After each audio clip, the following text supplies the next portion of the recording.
In today's video, I'm going to teach you how to create new users in Salesforce Lightning. Whether you're a seasoned Salesforce administrator or just getting started, this is an essential skill that can help you efficiently manage your organization's data and user access.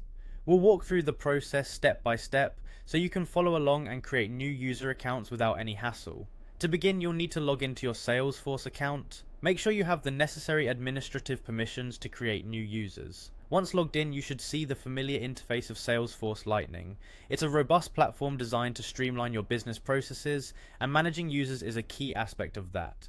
Next, direct your attention to the top right corner of your screen where you'll find a gear icon. This is your gateway to settings and configurations within Salesforce. Click on the gear icon, and from the drop-down menu, you'll want to select Open Advanced Setup. This will take you to a more detailed configuration area where you can manage various administrative tasks. Once you're in the Advanced Setup area, focus on the search functionality known as the Quick Find box, typically located on the left side of the screen.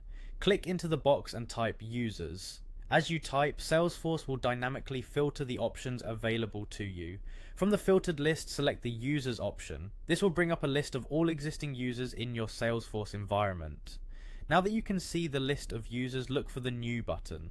It's typically located near the top of the user list or in an area labeled with options for adding users. Clicking New opens a form where you can enter the details of the user you wish to add.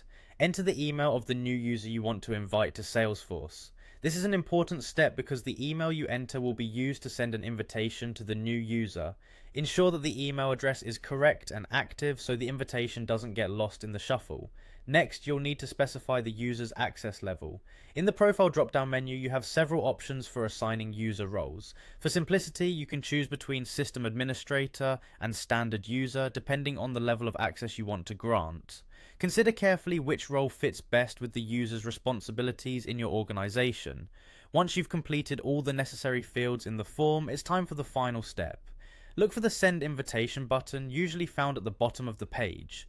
Clicking this button sends an email invite to the user, allowing them to join your Salesforce instance. And there you have it. You've successfully navigated through creating a new user in Salesforce Lightning. By following these steps, you ensure seamless integration of new team members, keeping your organization running smoothly. Thanks for tuning in, and stay tuned for more helpful Salesforce tutorials.